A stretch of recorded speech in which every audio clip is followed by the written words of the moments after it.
delivering food, delivering spiritual food, and delivering real food. Not necessarily with Uber. I don't represent Uber. Okay, I'm sorry I have to do this again. You guys that were watching earlier, I don't know when I cut out, but I cut out somehow. But I want to talk about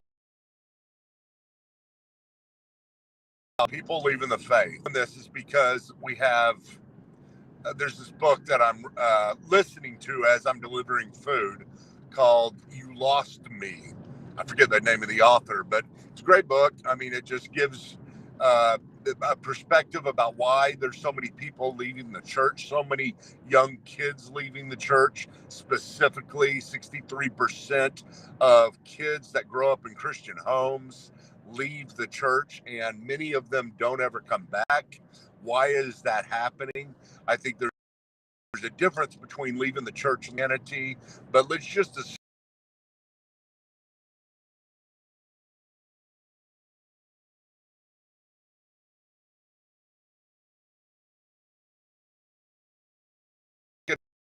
I mean, we do need to include them too. But I think that this will be relevant for both of them. But why do people leave? And there's a couple of reasons. I think the main thing when we're talking about this is territorialism. But before I do that, there's a few people to mention that I think are really important. There's a guy from Hillsong named Marty Sampson. I don't know if you've heard of him, but Marty Sampson back in 2019, and he left the church. I think he completely left the faith. Yeah, he did. He completely left the faith, and said it was the science and problem of evil, those kind of things. You also had Joshua Harris. Joshua Harris left the faith back, maybe it was 2017. I don't know when that was, but it was around the same time. And that was really sad. I mean, I like Joshua Harris a lot, and I followed that quite closely. But why do people leave? Whenever somebody famous leaves the faith, you always ask the question again. There's another guy that's I think is just interesting because he is a guy from he was a songwriter as well. His name is Robert Robertson, and he wrote the song "Come Thou Fount of Every Blessing."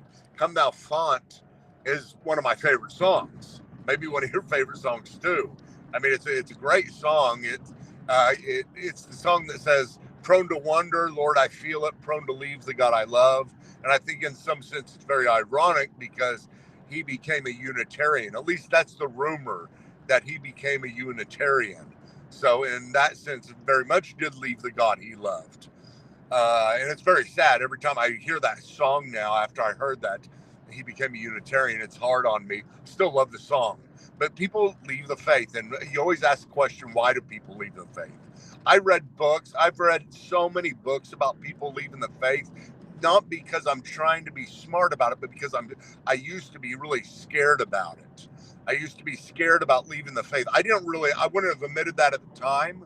I would have just said, well, I'm trying to help other people. But deep down inside, there was an insecurity that I had that thought, why would people leave Christianity? What do they know that I don't know? That kind of thing. And so I was scared about it. So I read a lot of books about people leaving the faith. And I've thought about this my whole life. I deal with people who doubt quite a bit. You've probably heard me talk about doubt all the time, and I do. Because I went through significant doubt in 2010. I never left the faith. I never left the God I love. My theology was always there, but it was a very, very difficult time emotionally for me for a long time. But so I help people that are doubting the faith, doubting their faith, and thinking they're going to leave the faith. But why do people leave? I want to give a couple of reasons, and I think it's all underneath this umbrella of what's called territorialism. Territorialism within the church has to do with our church is the be-all to everything. Our individual church, this building that we have built, these people that come here, we will provide everything that anybody needs. And we're better than any other churches down the street. This is very much the case in Oklahoma. We're very territorial. I was told that a long time ago, and I didn't understand what the guy meant, but now I do. We are very each church is isolated. We don't see ourselves as part of the bigger church. We may express a theology and say, I believe in the church universal, the big C church, that we are all the body of Christ, but we don't act it out very well. We don't really have that in our practical daily doing church type stuff in our teachings as well. It's not integrated into we don't think of ourselves as part of the bigger church. Pastors don't know each other. They don't meet up and try to strategize and figure out how to best serve the city. They have big conferences sometimes, but really getting down to the nitty gritty of how to affect our community, our city of Oklahoma City, in this case, they don't do that. They try to be the be all. Everybody tries to be the be all to everything that church needs. And they get offended whenever people leave because they're territorial. People leave there many times because they need something different. Well, church is a building. Church, we ask the question sometimes, what is church? Is church a building? Is church something that we do or something that we are? Is church a building, something that we do, or something that we are? In other words, is our church, when we talk about it, the church that we go to? The four walls that are built there, is that the church? That's what we think most prominently when we talk about church. Unfortunately, that's what we think most prominently. Or is it something that we do, just fellowship, so we can do church without ever going to church? And we might say, well, the Bible never says to go to church. It just says gather together with other believers, and we gather together in many different ways. But what about the leadership roles and the authority and submission that we're supposed to have within a church? We have to have structure for that. So church is something that we go to, and it is something that we do, but it's mostly something that we are. We are the body of Christ. We are the church. We are always the church. Whether you're going to church or not, you are the church. We go to church because it provides an avenue of expression for our need for fellowship, our command for fellowship, and also for our expression of ourselves, the expression of spiritual gifts, the ability to help other people, all kinds of reasons. So church is something that we go to, that we are, and that we do all of these things. And we need to be integrating that into everything that we do with church. Now, having said that how does territorialism work within this? Well, every church, every city, every place has a church that does something well that another church doesn't do well. Like, we've got a church here in Oklahoma City that does evangelism very well. And that's where I'd send somebody if they needed to come to know Christ, if they needed to hear the gospel very plainly. The gospel is preached every single week. I know where to send them.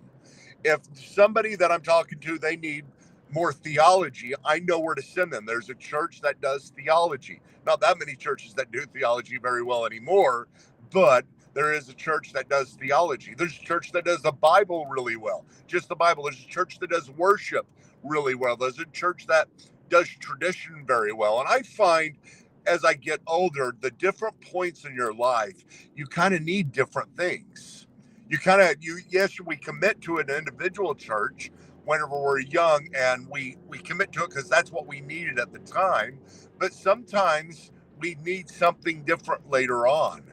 And the church's doors need to be open so that we can go and find something different. The pastor needs to say, hey, listen, I think now you need to really dig deep in theology. So I want you to leave this church, my church, and go to a different church. You would never have that. There's not the community of churches. Whenever Paul talked about the church, whenever he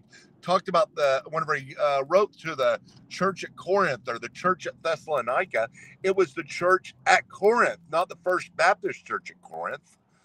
And I know there's more to it than that. I'm being simplistic, but at the same time, we need to think of these implications about how we do church and how we kind of are overly protective. Whenever you're overly protective, you do have the tendency for people to break free. And the old saying, if you love someone, set them free. That is true. You got to set people free, and not only just set them free, but really be involved enough to know what they need at the time, when they need it. And so that is the first thing. I think our perception of the church, what the church is not helpful sometimes. I'm not saying we do everything wrong at all. I'm just saying, with regard to this is something that we can correct. There needs to be a fellowship of churches. Pastors need to take on a different attitude about what they are there for, how they serve the community. We're not the be all the time. And sometimes people do need different things. But most importantly is the foundational level. And this has to do with the kind of territorialness that we bring into the home, into the family. And you have kids growing up who are primed to leave the faith because in the family they were overly protective. And this will happen every time. I mean, they'll break free and they may come back later on, yes, but the studies are showing that most people aren't coming back anymore. And that's really sad. I think that's the alarming thing. And so what do we do in the family in order to keep people to help them through their problems, their doubts, whatever it is that they may experience? We have to do this very, very early. And what you do is when they grow up, you have to teach them the foundational elements of Christianity that you believe. And you're going to do that. I'm not saying not to do that and say, right whenever they're, 5 years old and you're telling them about Jesus, you're trying to make them understand the other options. But at some point, you have to open the door for them to leave. I love a story that was told by Billy Graham about him and his son. Him and his wife and his son, and they were talking to his son about Jesus, and they said, "Oh God, what is his name?" Franklin Graham. He said, "Franklin, we are Christians here, and we love Jesus, and we hope someday you do too." And that really hit me. I don't know why it hit me so much, but it was just kind of the attitude of openness that says, "You're gonna do this. You're gonna explore, and I hope you come back," type thing. And I think that's kind of the attitude sometimes we need to have with regard to our children and rearing them in the faith. We have to prepare them for the doubts that they're gonna have. Then this means even instigating the doubts ourselves.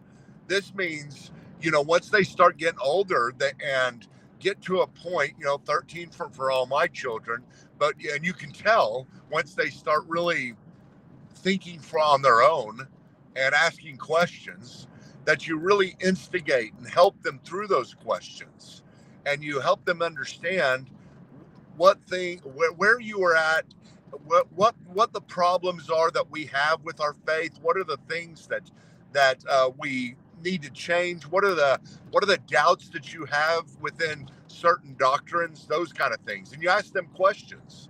I remember one time, and you may have heard me tell this story, but it's a great story because my daughter did so great with this. But she was only like 9 years old or 8 years old. She was probably the earliest one of my kids. Caitlin was the earliest one of my kids to really start thinking critically. But whenever we were driving down the road to school, I was taking her to school. She said, "Wait a minute, Dad, I forgot my pencil." And I said, "Well, listen, don't you think God can, God can," and I'm not trying to present myself as the hero of the story. Now I'm presenting myself as a good example, where I tell everybody never to present yourself as a good example. I don't mean to do this. I'm trying to I don't know. I'm trying to present myself as a good example. This stinks. But anyway, so I said, "Caitlin, we believe in God. Don't you think he can bring the pencil to you? He can create anything. He can do anything. So why don't you pray really hard right now? I'll do it with you. Let's pray that God makes the pencil appear so that we don't have to turn around and go get it." And she said, "Okay." And so we both prayed. And I asked her, "Did the pencil appear?" She said, "No." I said, "Well, listen, I don't think God exists anymore because of that." And she said, "Well, Dad, if he didn't exist, the pencil wouldn't exist in the first place." I thought that was so good. Such a great answer. So I always tell this story bragging on Caitlin, but now I'm the hero of this story. I don't mean to be. But anyway, so you start the questions yourself. You start pushing them in the direction of every way in which they can doubt later on. This does two things. This, number one, helps them wrestle with hard issues. But number two, and I think most importantly, it says to them that you know about these issues. You are not ignorant to the doubts. You are not naive, but you still believe. And if these questions exist in your mind, if they are real questions, if they are real concerns, but you still are committed, why is it you're still committed? And so it's such a great example because it basically says you're pushing your child in the direction that makes them really, really think and graduate from a faith that you gave them to a faith of their own. And you've got to let them do this. Your front door has to be open as well. You have to push them and say, why do you think ours is right and other people's is wrong? And you let them discuss it, and then you discuss it why you think that.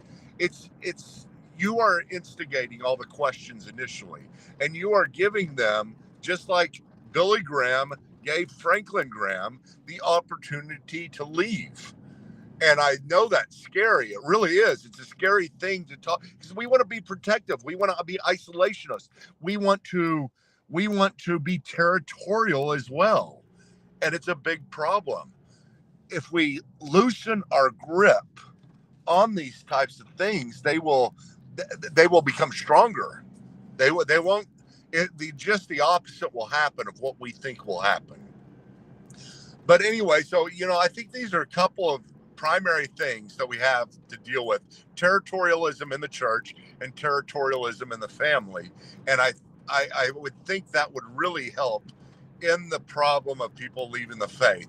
I haven't gotten through this entire book yet, but I thought, these are the thoughts that I'm having right now. So I thought I'd do an Uber Theologian, because I just drove 20 miles to deliver somebody's food. And by the way, if you order something if you order food from someplace far away, just be sure to tip the person accordingly, because I'm starting to realize I didn't tip people very well whenever I order far away, and they don't get paid very well if you don't do it. So tip somebody good, so at least so they can pay for the gas and don't go into the negative delivering your food. Anyway, this is the Uber Theologian. Thanks for listening. I'll see you next time.